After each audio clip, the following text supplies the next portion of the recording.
Last Knitmas I made this Rigel bomber jacket from the Cobra Corsage velvet that I had in my stash and I had no clue what to do with, and I absolutely love how that turned out, and so did a lot of you because you all asked me for a tutorial, because not only did I shorten it and kind of change the sizing on the pattern, I also fully lined it. I have done the same again with this fabric, which is a cotton canvas type upholstery fabric that I got from Textile Express. It's called Lima Jungle and it is absolutely glorious. I bought a meter of this to make some bags with, and I just managed to fussy cut out the jacket fronts, the jacket back on the fold, and both of the sleeves without kind of compromising on print position too much. Unfortunately I don't have a Lima anywhere, but I do have a monkey on my sleeve, a monkey on the front, a cockatiel on the front, a cockatiel on the sleeve, and a monkey on the back as well. I am over the moon with how this jacket has turned out. I think it's absolutely gorgeous. I personally much prefer this sort of slimmer fit and cropped style. The Rigel bomber jacket is meant to be oversized and it is meant to be slightly longer than I have made it. So I'm going to talk you through how I have altered the pattern to reflect the fit that I like, and also how I have then drafted a lining.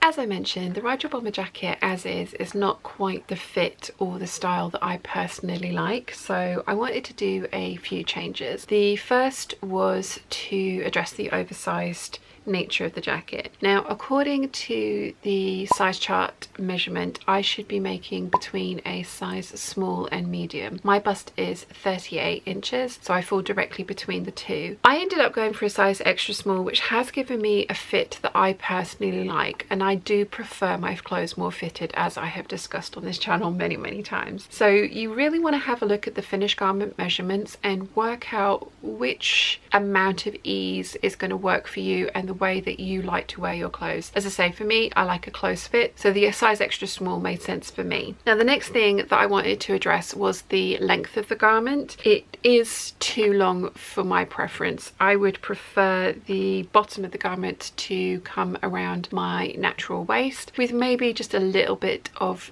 blousing effect from maybe making it an inch or so longer than the actual measurement of my torso. So my torso from nape of neck to waist is 17 inches. So I traced out the back of the jacket first. I marked in the seam allowance at the top, just here. It's 3/8 of an inch, 1 centimeter seam allowance, and then I decided that I wanted, say, an 18-inch long jacket. So I have literally just measured out 18 inches down from the seam allowance and I've used that as the length. The bottom of the jacket was straight across and these were perpendicular lines, so I literally just took 18 inches, drew a perpendicular line and chopped the bottom of that off.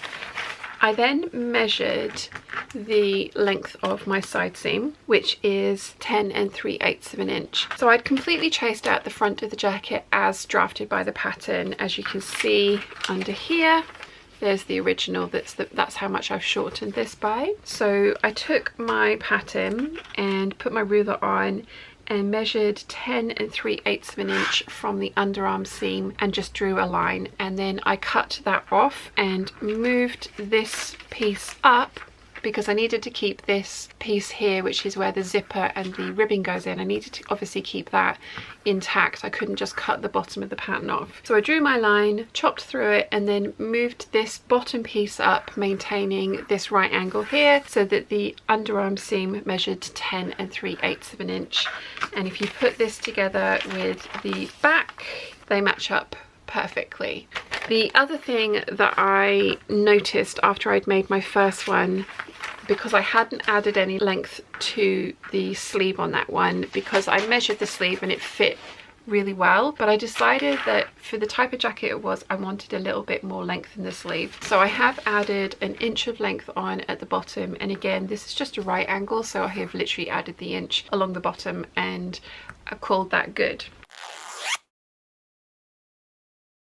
Now I want to work out how I'm going to draft my lining pieces, and it's really, really simple. I took my facing piece, which I have also shortened to reflect the new shortened length of the front piece, and I laid that on top of my front piece and then just drew in this line here. You need to remember that this is the cut line that you are going to cut your facing out of. So I've also drawn in the seam allowance, and that is the stitching line. That's 3/8 of an inch in from the cut edge of the facing. So I have drawn the cut line of the facing onto the front bodice piece, which has given me this line here. So I literally laid some tracing paper over that, and I have traced that out again. So I've traced on the cut line for the facing and the stitching line, so 3/8 of an inch in, that's the stitching line for the facing. So I then needed to add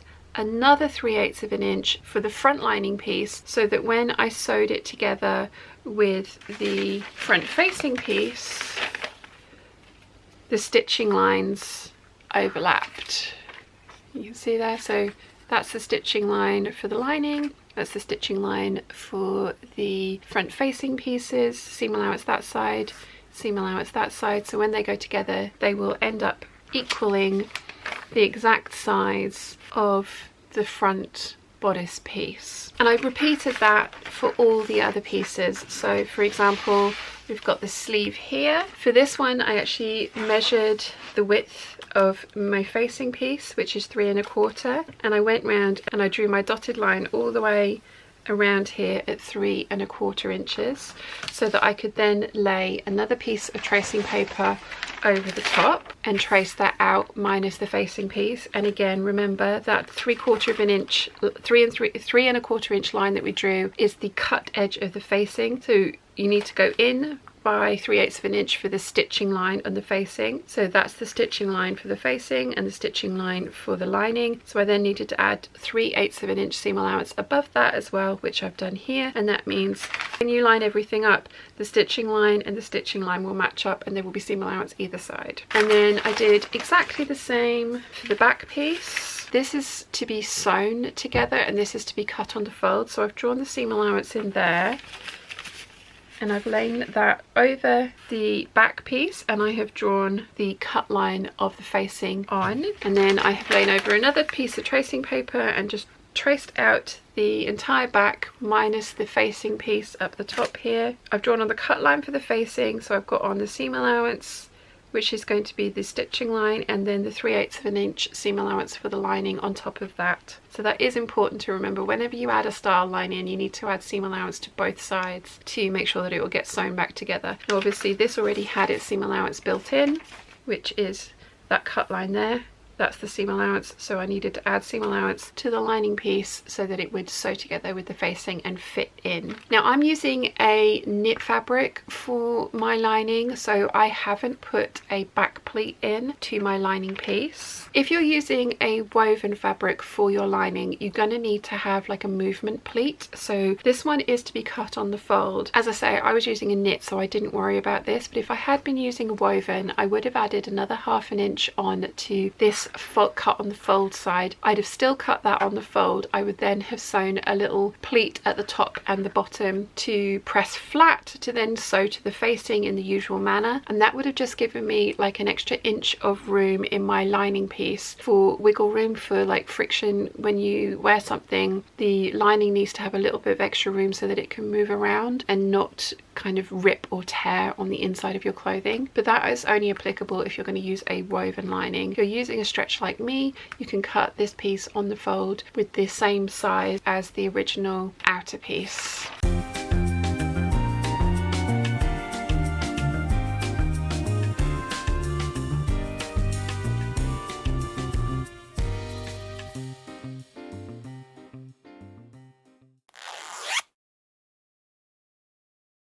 Okay, now that we've got the sizing sorted, the shortening done, and the lining drafted, we can get on with the sewing. Now, when I was cutting this particular jacket out, I ordered this ribbing from Etsy, and I will list everything I can in the description down below. I ordered 2 meters of it, and I managed to cut out the neckband and the waistband ribbing, and I ended up with 2 pieces left over that happened to be the same exact size because I ordered 2 meters that came as 2-meter long pieces. They were an inch shorter than the pattern recommended, but I quite like snug cuffs, so I decided to go ahead with these anyway. I did decide to sew it up and test one first before I went ahead and made the rest of the jacket though.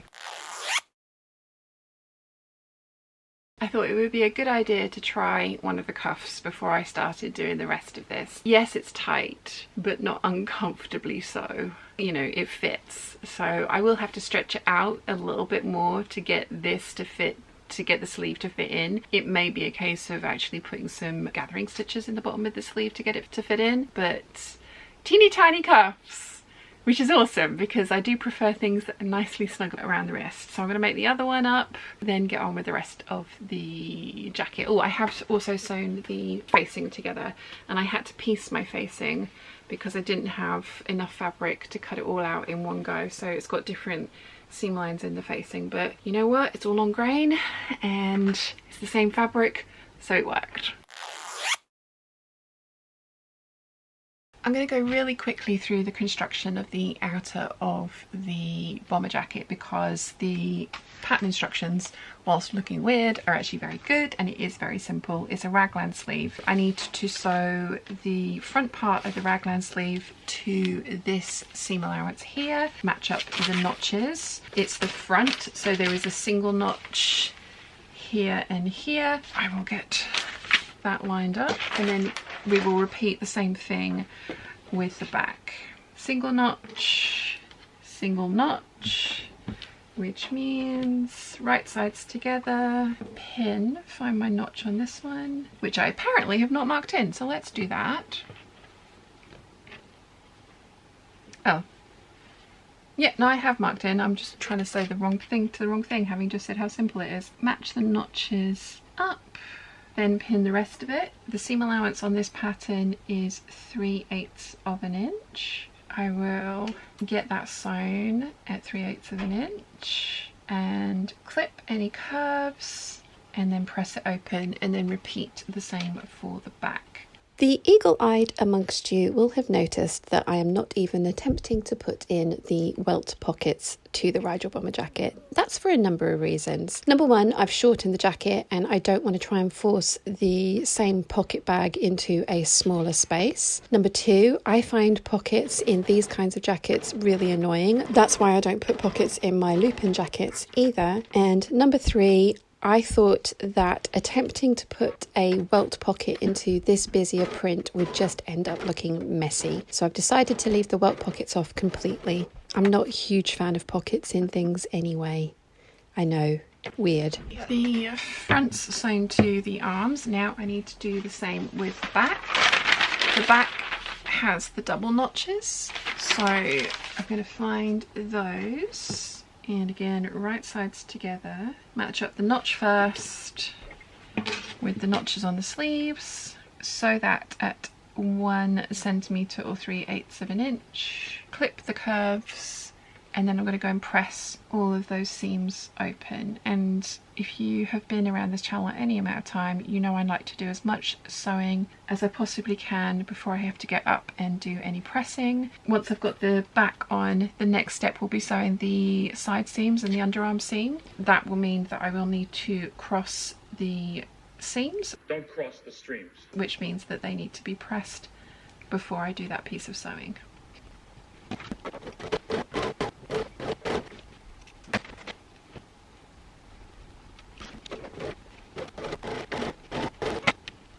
The body of the jacket is together. I'm going to go and press all of these seams open, and then we can sew the side seams. I have pressed all of the seams open, and the next thing that we're going to do is turn this into the shell of a jacket. So we need to sew up the side seams and the underarm seam so that it ends up like a jacket.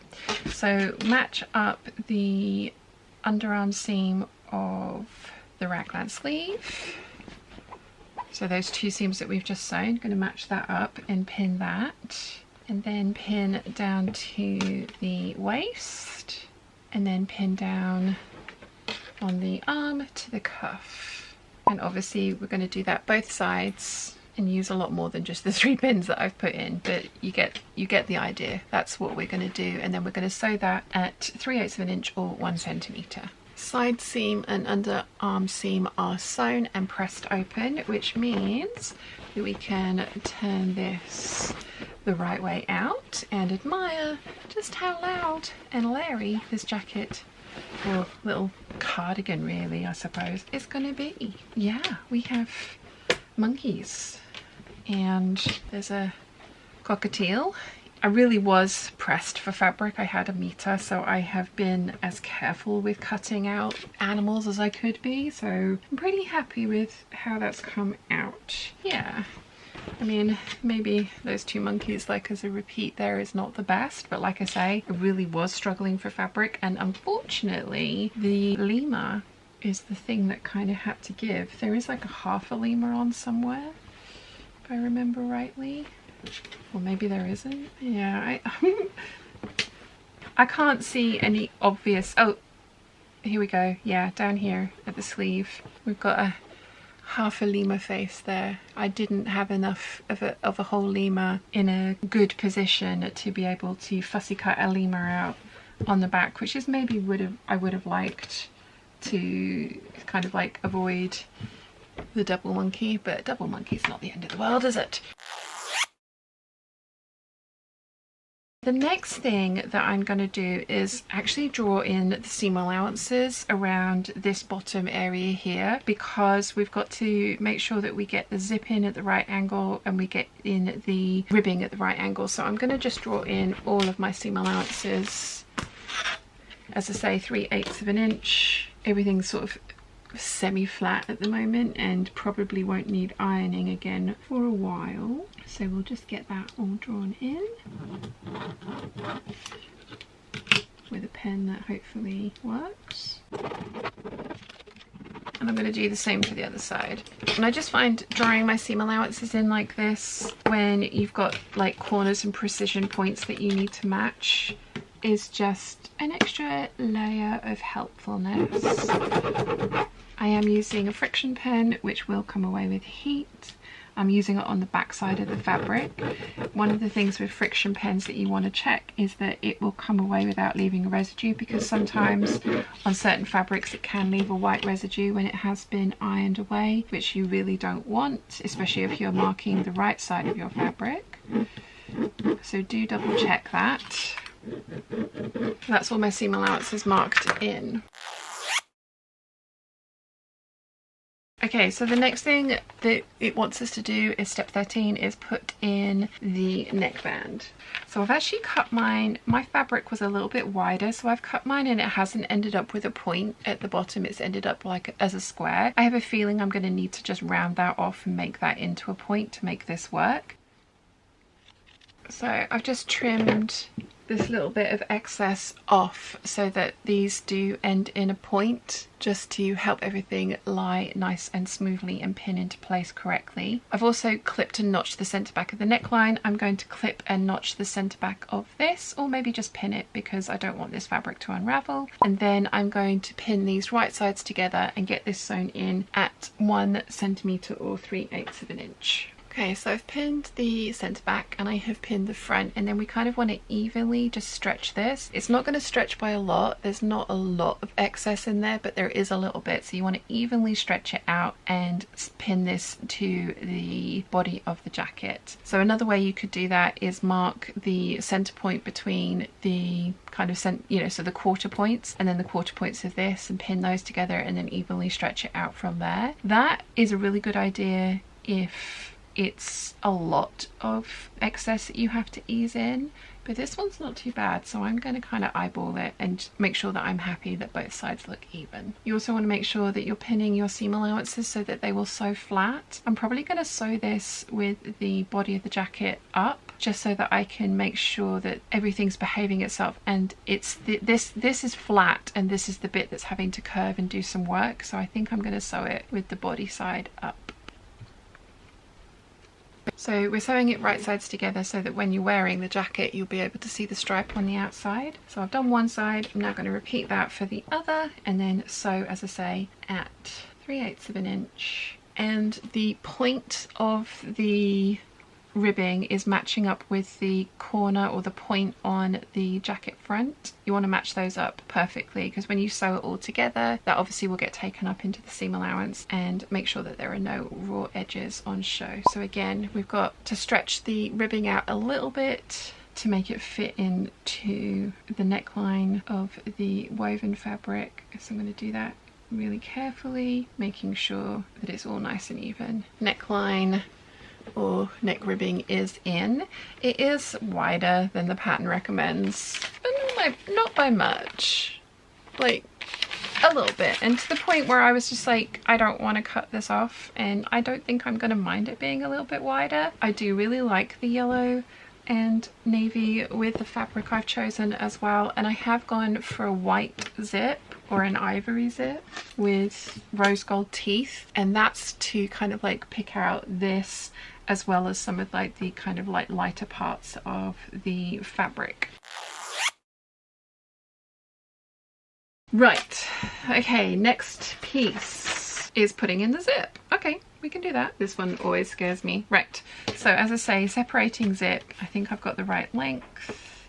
Note, this one's way too long. I need to go and get my other separating zip. Be right back. Unfortunately, my camera seems to have eaten the clip where I show you how to position the zip, so I thought I would do it on a hopefully fairly obvious right and wrong side piece of fabric. So you're going to take your separating zip and you're going to have your piece of work right side up, and the right side of the zip is the side the zipper pull is on, and then the wrong side is the one where you can't see the zipper pull. What you want to do is open up your separating zip, and you're going to have the piece with the pull on the left side as you're wearing the garment, the piece without the pull on the right side as you're wearing the garment. You want to line up the end of the zip, the end with a stopper. You want to line that up with the seam allowance of your work, just a slight touch above, because you are, when you're going to be sewing this in, you want to remember that you're going to have this metal sandwiched, which will take up a little bit extra of the seam allowance. So you're going to mark in your seam allowance,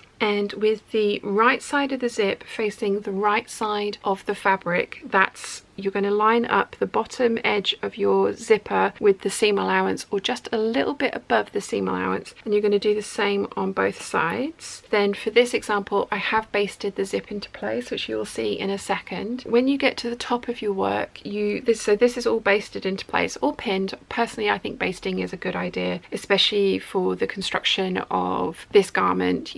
The pattern does say to sew it in at this step, but I prefer to baste because I want to make sure that everything is in place nicely for when I sandwich it between the facing. So you're going to baste all the way along here. When you get to the top, you want to fold the back of your zipper tape over, so you're creating like a right angle at the top there, and you're going to just baste that into place as well, and you will end up with some excess hanging over, which is totally fine. We will trim that off later, but you want to end up with your zipper basted right sides together, and you want to also make sure that they are completely even, so marking in the seam allowance and making sure that the bottom edges line up with that seam allowance will help with that. And then you're going to baste those into place, and when you get to the top, you're going to turn the zipper tape at the top, and you're going to baste that into place as well. You don't want to contort the zip into the metal part of the zipper teeth at all. You don't want to contort that, but you do want to make sure that that's nice and turned over, so that when you sew your garment, you won't end up with any of the raw edge of the zipper tape showing. And as I say, there will be a little bit of an excess that hangs over. That's totally fine. We will trim that off later once everything has been sewn in. For the separating zip,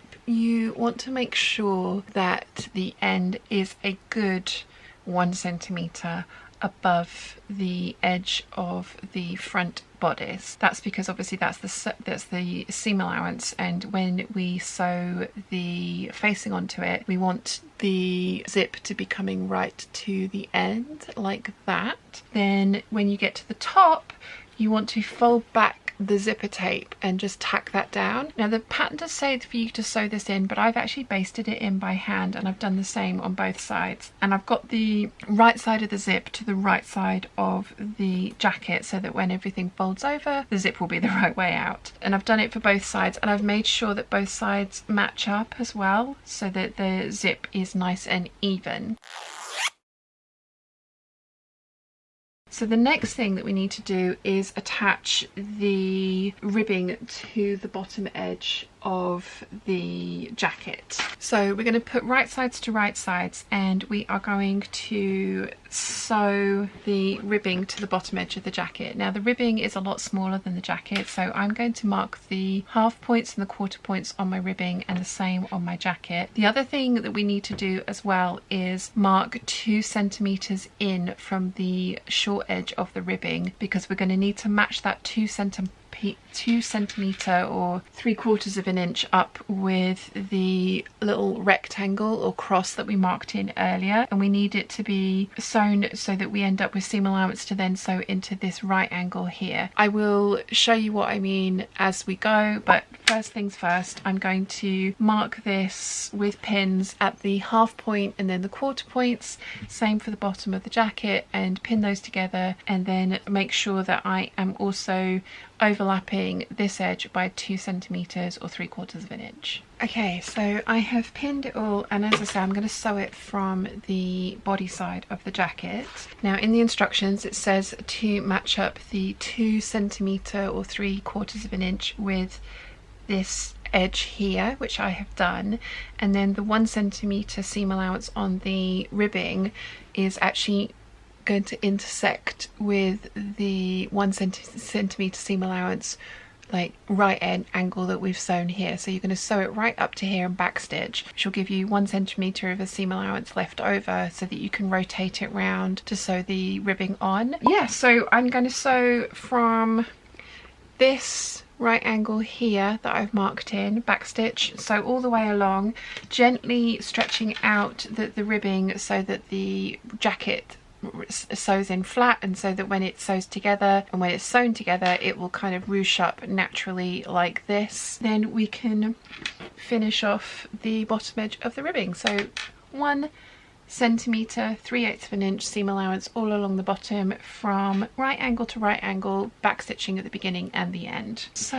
as you saw, I was stretching out the ribbing gently as I was sewing, and that's another reason for marking out the half point and the quarter points, so that you're not stretching the entire thing out, you're just stretching between the points that you've marked. I have sewn that to the right sides, and as you saw, I've marked in my seam allowance there, and I still have the 1 centimeter excess there, which means that I'll be able to turn that round. I'm going to have to clip into the corner, but then sew this piece down as well.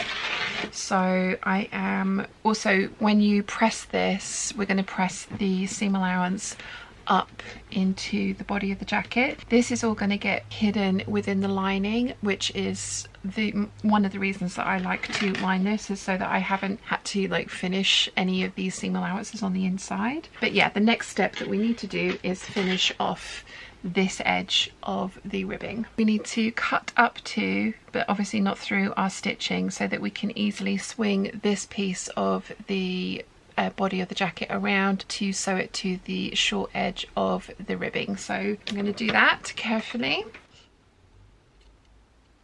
So I've cut nice and close, but not right up to or through my stitching, and that's just going to allow me to swing the piece of the face, the bottom of the front of the jacket basically around. And this is again where we've got our seam allowances in there, so I've drawn it in my seam allowance there. So I want to match up the folded edge of my ribbing with the 1 centimeter seam allowance, because we're going to be sewing this to the facing later to finish off that raw edge. So I'm going to pin that in place and sew it at 1 centimeter or 3/8 of an inch stitching line all the way up there with the seam allowance that we've marked in earlier, back stitching at the corner point that we have just finished sewing the main body of the ribbing in, and that'll give us a nice finished edge. So that's what we want to end up with, and that's what it looks like on that side and that side. So I'm going to repeat that process for the other side, and as you see, we have got the 1 centimeter seam allowance hanging out at the bottom there, which is what we want. So yeah, I'm going to get that repeated for the other side, trim off any little straggly threads, don't want that. Then we can get the cuffs on. We need to put in the last piece of ribbing, which is the cuffs. These are smaller than the pattern recommends, but they were what I had left over after I'd cut out the waistband and the neckline, so I have made do. I sewed them up to make sure that they fit over my wrist. They do. It's just meant that the sleeve that's gone into them is ending up a little bit more gathered, but it's not the end of the world, and actually I think it looks quite nice. So we're going to do exactly the same thing that we've been doing with the ribbing on the other pieces. We want to mark the quarter points of our sleeve. I'm actually going to snip into the seam allowance, and it is 1 centimetre 3/8 of an inch, so you do want to do that gingerly. You don't want to go too far in, especially with a fabric like this that does fray quite a lot. But I am marking my corner points, or my quarter points. And for my cuff, you want to turn it so that the right side is on the inside, because we're going to be sewing this right sides together. I've obviously got my seam, so that's going to be 1 quarter point, and that matches up with the underarm seam. I'm going to mark the half point and then again mark the quarter points. We want to slip the cuff into the sleeve with the seam allowances together, and again right sides together.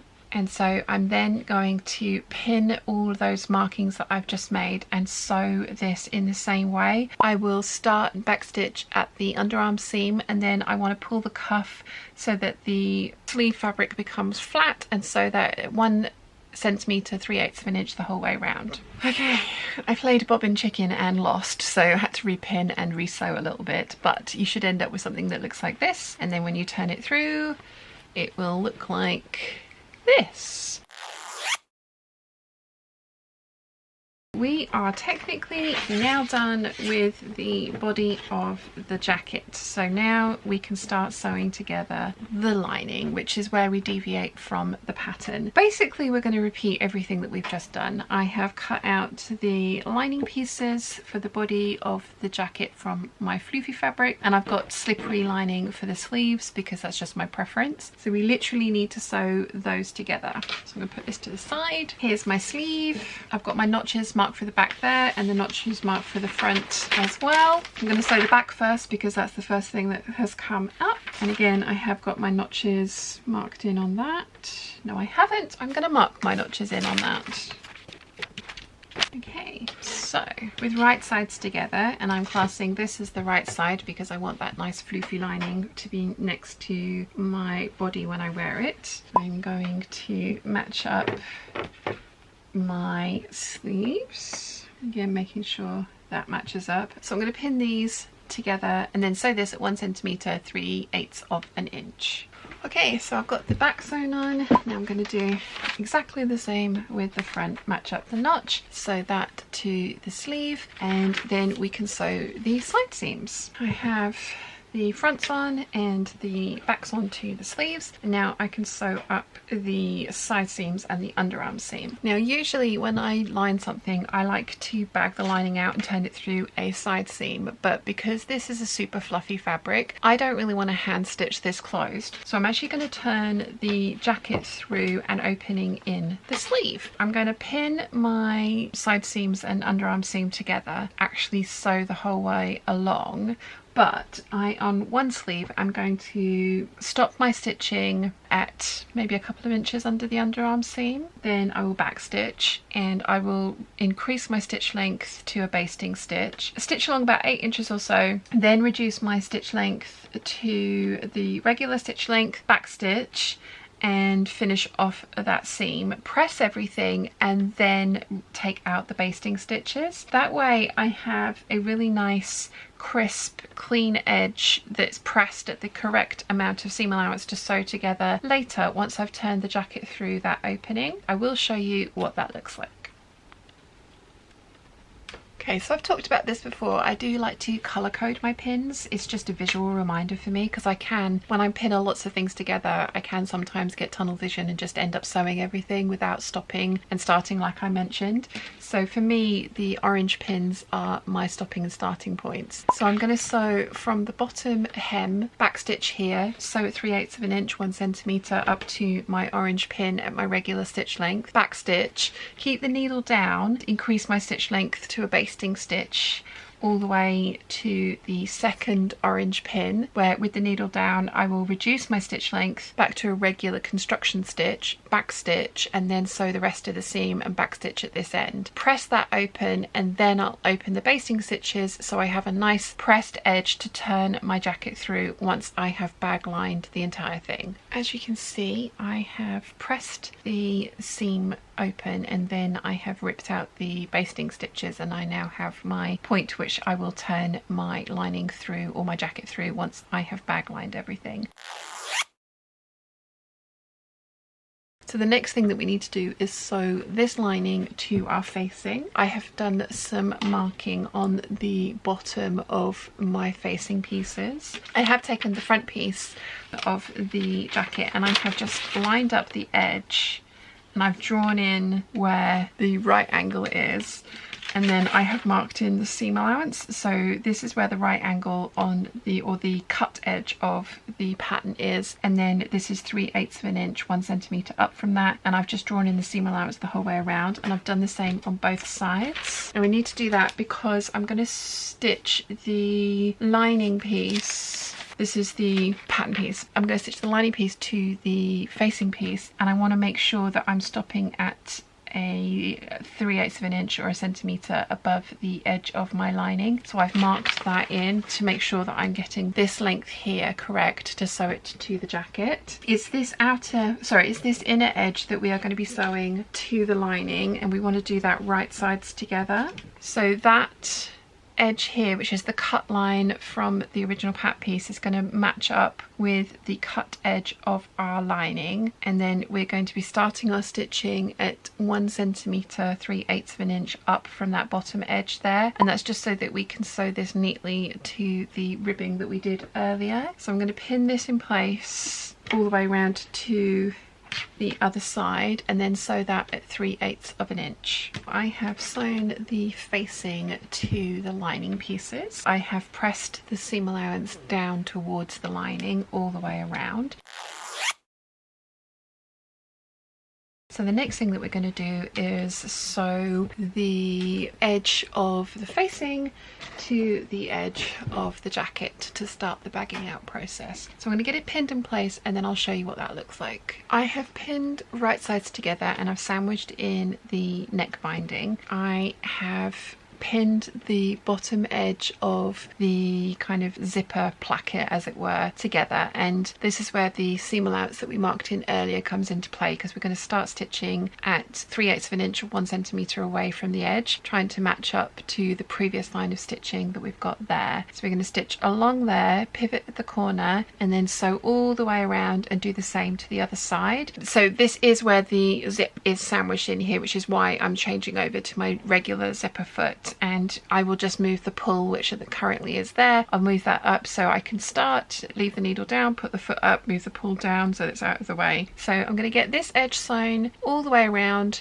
from bottom corner here to the corresponding bottom corner on the other side. Okay, sewn all the way around at 3/8 of an inch. I'm going to trim off the excess threads, and before you start clipping any corners, you want to double check that you're happy with how everything has been sewn into place. So kind of just bring everything through, and for example, you want to make sure that the zipper pull has enough space to run on the zipper tape that's showing. So I'm happy with everything. I've got a few stray threads that I'm going to chop, and then I'm going to go back in and I'm going to clip all of the corners.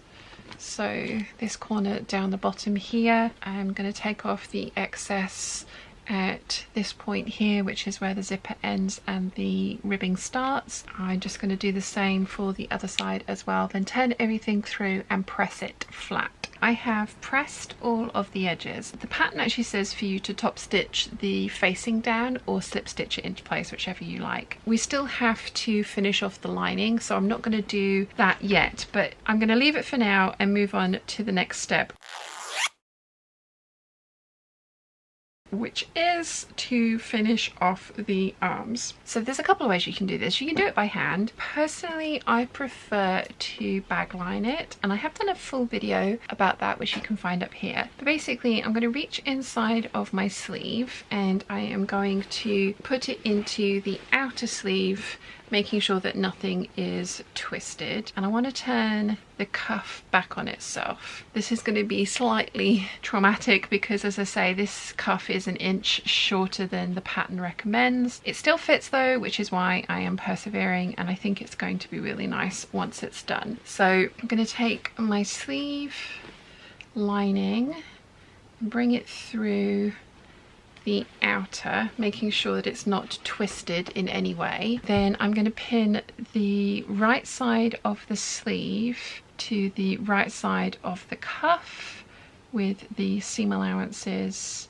touching like this. And then we have to do the thing. Now I have to do this step so that I can sew the next step. I've never been able to get my head around doing the next step without this previous step, because otherwise I end up with a Mobius loop. So we're going to reach, oh, what have I just thrown on the floor? My purple fang, come back. So I'm going to reach through the lining and the outer into the sleeve and pull it back on itself really carefully, because we have got a pin in there, and as we have just discussed, things are kind of tight because of the cuff, but we're going to pull them back and down and out through the inner and the outer. So you should end up with something that looks like this.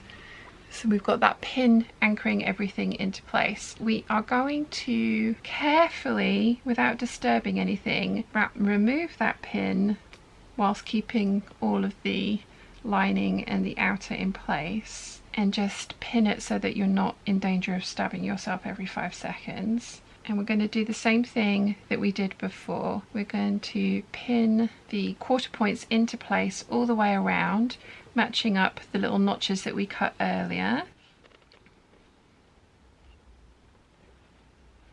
And it should all fit in. It's just a little bit tight, and obviously if you're going using the right size of piece, it won't be quite this tight. And then we are going to sew the lining to the body of the coat, and you're going to do that with the loop like this. So this is what you want it to end up looking like. We're going to stitch all around the cuff at 1 centimetre 3/8 of an inch. And you're going to need to stretch the cuff out again to get everything to lie nice and flatly. So I'm going to sew that, and then I'll show you what it looks like, and then when we turn it through, fingers crossed if we've done everything correctly, we'll have a nicely bagged out seam. I have sewn it into place. Fingers crossed when I turn this out that it will be correct, and then we can repeat the same process for the other side. So I'm going to reach inside the coat from the right side, or the jacket from the right side, grab hold of the cuff, pull it through, and we should have a nicely finished off cuff, which we do. We've got a little bit stray threads again. Everything that I'm using is very frayy, but that is all nicely bagged out. And the sleeve inside is, you'll have to take my word for it, but it is straight. So I'm going to repeat that process for the other side. I'll show you again because it does kind of make my mind go trippy as well. So I'm going to take my sleeve and I am going to feed it into the other sleeve, turn the cuff back first, because we need to be able to pin it right sides together. There we go. Right, so take the sleeve, put it into the other sleeve, making sure that the seam allowance, that the sleeve itself is not twisted, which this one is not. So pull it through, and you're going to pin the seam allowance open to the right side of the cuff like that.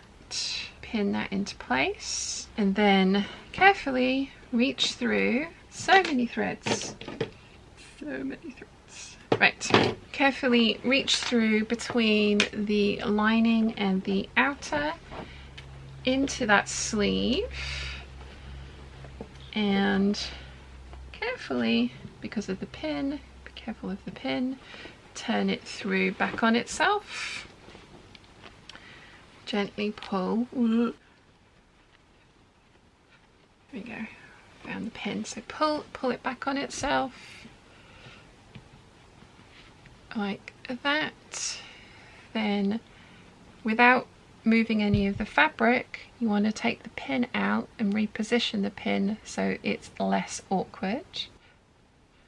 And then you're going to pin the quarter points, sew this at 3/8 of an inch and turn it through like we did with the last one. I have got both arms finished. I've got the neckline finished. The only thing we've got left to do is the bottom opening. So I want to turn everything so that all the arms and everything is inside, so that we can pin the bottom to itself, as it were, right sides together.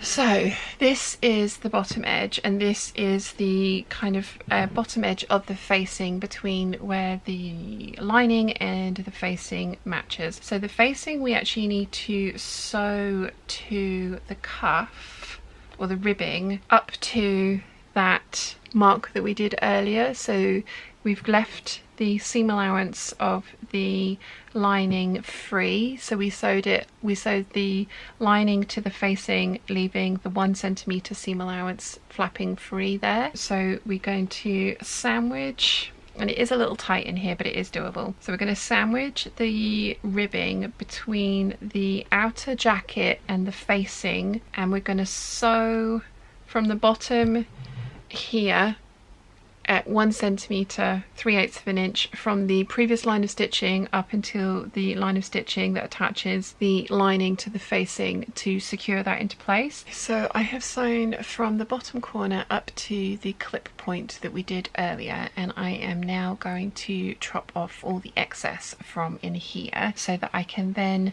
move everything around and finish off sewing up the bottom edge of the lining to the outer with the sandwiching the ribbing. I obviously also need to repeat this on the other side. It's kind of a bit difficult, but this is the kind of bit where the zip is. This is where the zip's been basted in. That's the bottom edge of the zip there, and this is just encased the raw edge of the ribbing on both sides. You see there, it's encased that, so now we can finish sewing up that seam there. But I do need to actually, can I get away with clipping that corner? Actually, yeah, I don't have to clip that corner, but I could, if to get rid of some bulk, and I think I will, just to get rid of a little bit of bulk in there. But that's what we've just tried to do. So let me try and show you again on the other side. So you do kind of, oh, I'm going to move the zipper pull completely out of the way on this side because that will make life easier. So you do kind of have to just like completely turn that piece back on itself. We are sandwiching. So you can see here, this is the line, this is the facing and the lining. We sewed the lining piece up to the point that we marked so that the 1 centimeter seam allowance is flapping free. You can see that's not sewn the whole way down. So we are going to kind of manipulate the ribbing so that we've got right sides together with the ribbing sandwiched in between, and it is a small space. I appreciate this is probably the trickiest part of this. So we want to try and get everything to lay nice and flatly, and we are aiming, as I say, to sandwich the ribbing between the two facing pieces, or the outside and the facing piece, and then you are sewing from the bottom up to the pivot point that we had earlier, the bit that we snipped into. So you're going to backstitch at the beginning and the end to sew this part of the seam in place, and that, as I say, is going to enclose the raw edge of the ribbing. So I'm going to get that one done on this side, and then we can pin the bottom of the lining to the bottom of the jacket, sandwiching the ribbing to finish that off. I have pinned the lining to the outer, sandwiching the ribbing. I am going to sew the ribbing sewing side up, sorry, the outer side up, because I want to sew from this corner point to the next corner point over the previous line of stitching so that none of that stitching is visible. So I'm going to do that 3/8 of an inch, and like I say, along that stitching line, and kind of just pulling on it gently as necessary to make sure that everything sews in nice and flatly. Everything is sewn together from pivot point to pivot point. Now we need to see if my strategy of leaving the seam allowance open in the underarm is a good one, and it's not that underarm, this one here. Yes, right, so I have got my hole in the jacket, so I'm going to reach through and, fingers crossed, be able to pull gently the entire jacket through this hole. Really hope this works and we don't end up with a Mobius loop.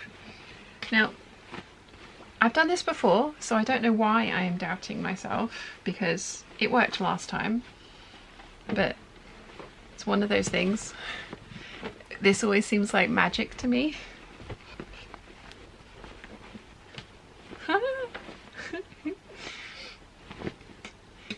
Okay, so we should have nicely finished lining at the facing edge and the corners.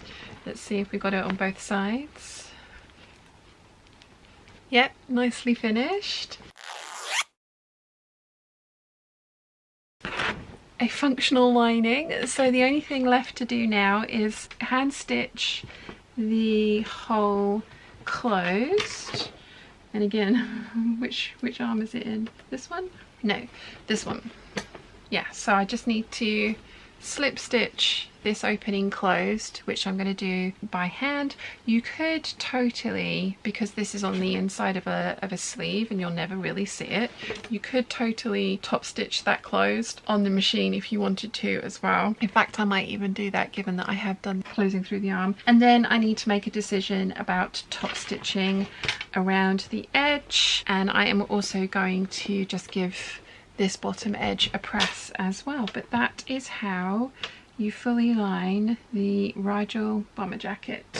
I'm so pleased with it. I'm just going to give like all these bits here a press just to make them nice and crisp, and as I say, sew that opening closed, but it is finished. So yeah, I decided on machine top stitching that lining piece closed. I mean, it's going to be really easy to open it up if I need to get in there for anything else, but very happy with that. So pull that back through.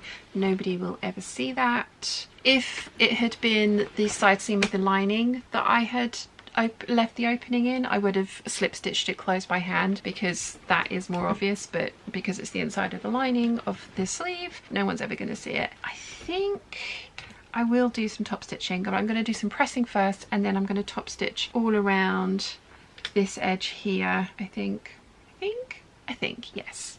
Pressing first though. The final thing that I did, as I mentioned, was top stitch all around the front edge, and I think that has finished it off and made everything lie really nice and flatly. It was all pressed, it was all behaving itself, but I think that's just given it that extra little bit of crispness, which has made all the difference. For me, I kind of see this as a very lightweight outerwear piece. Predominantly, actually, it's probably going to be worn as a cardigan or that kind of thing. I do wear my high-waisted, wide-legged jogging bottoms quite frequently, the McCall's 7634, which there is a sew along for up here, and if I make a pair in a complementary fabric, perhaps a navy or maybe even a mustard if I can find the right colour mustard, I think that would be an amazing outfit. I also actually really love this jacket over this skirt that I've got on with it today. I just think it's really, really cute. It's not something that I'm going to wear all of the time, but it's definitely something that I will wear, and I am really glad that I tried the Rigel bomber jacket, given that I had bought the pattern and it was expensive, and that I hadn't been able to work out what to do with either the velvet, Cobra Corsage velvet, or this monkey fabric that I've made this version out of. Now, Papercut patterns are not the most size inclusive, or at least this one isn't. It's actually not available on their website anymore. There are a few places where you can buy this pattern, and I will, as I say, link to those in the description down below. If you happen to fit into the size bundle of this pattern, I do think it is a really lovely pattern. There are loads of other bomber jacket patterns out there, and I'll try and list a few of them in the description down below. It would be just as easy to use this method for drafting a lining for any of those patterns if they don't come with a lining as it was for this one. It really is quite a simple process. Let me know in the comment section down below what you think of my very loud and leery bomber jacket. Like I say, I can't imagine it's going to be something that I'm going to wear super frequently, but I'm really glad that I've made it up. And I'm really glad that I've used this fabric for this jacket, because I have kind of gone into the plainer bag making side of things as opposed to really loud and bright floral prints or monkey prints on bags. So I think that this would have ended up being a lining on a bag, and it's just too beautiful to be hidden away like that. So yeah, over the moon with this piece. If you've enjoyed this sew along, you might want to check out this one here.